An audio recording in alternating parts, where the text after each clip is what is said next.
But that does not mean that in my own capacity as Member of Parliament of Dagoretti South and also a representative of the people, it does not mean that I have not participated in pushing the youth agenda in Bunge. In fact, I have been very vigilant. I have also been very active in pushing the youth agenda in Parliament on all matters that have been brought here, whether it has an angle that attends to the plight of children, whether it is an issue to do with education, whether it is an issue to do with enterprise, and all these are matters that touch the youth angle.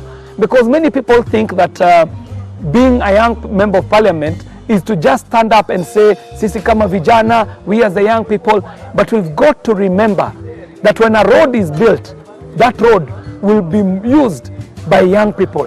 When a school is built, it is built for young people. When we discuss matters to do with the price of fuel, most of the people in the transport sector are youthful people.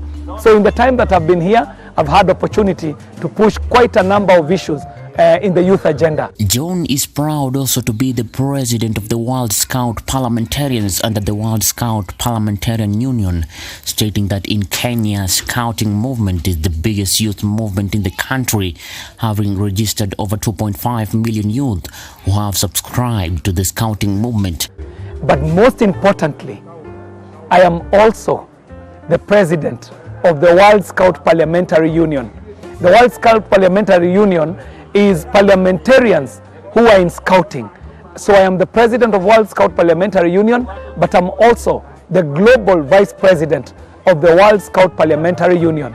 Here in Kenya, the scouting movement is the biggest youth movement in the country. We have over 2.5 million young people who subscribe to the scouting movement. So my contribution to the youth agenda has been mainly in supporting motions that are youth friendly, but also leading this caucus, this massive caucus that is called the World Scout Parliamentary Union. He has also managed to gain lots of experience for the time he has served in the parliament, saying that it is a big privilege for one to be accorded the opportunity to work in the parliament where issues are discussed, proposed and then agreed upon so as to help better the lives of people. Well, in the time I've been here in parliament, of course there's been a lot of growth for me personally, but also in my career as a politician. And it is in parliament that you come to learn that the interests of the nation can actually supersede the interests of an individual and the interests of a certain side of the house. Whether you're in the minority side or in the majority side, the issues that have to do with Kenya have to become bigger than the sides that we have taken politically. The other thing I have realized is that there is something called political mistakes. One can make a mistake politically that can cost you many, many years from today. But also in my growth here, I have also learned that what is said on the floor of this house has so much bearing on how we run our country, how the government is run, but also how it impacts on the life of 55 million Kenyans who do not get the opportunity to serve in this house.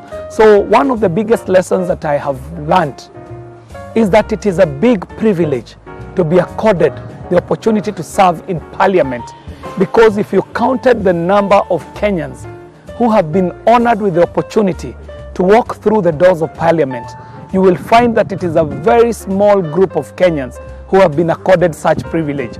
So that is why I make sure that I do not miss my sessions in Bunge, and when I get to Bunge, I make sure that if there is a matter on the floor of the house, I research thoroughly before I stand, because I realize that what goes into the Hansard is very important, because not only does it define the issue that is being debated on the floor, it also defines the member of parliament who is canvassing that matter on the floor of the house. He has also learned that politics should never be taken as enmity. Here he says that most politicians always differ during the political rallies, but it comes to the parliament they tone down their grudges and hatreds while speaking supreme. I have also come to learn that politics should not and can never be taken to be enmity. Those people you see pushing different positions out there in rallies, in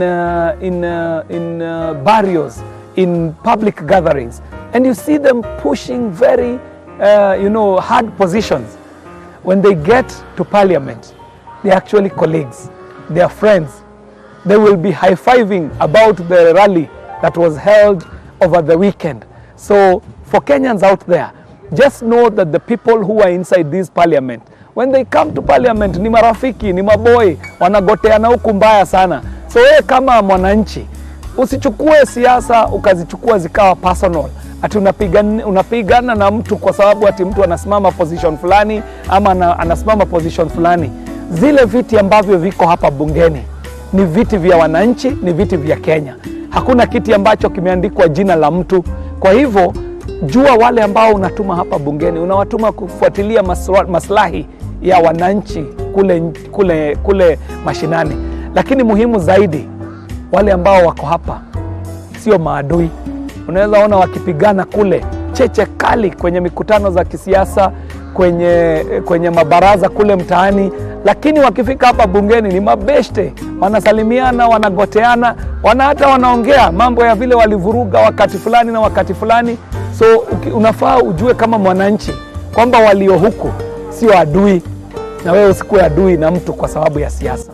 Reporting for Maisha Prime, Maisha Television, I'm William Juma.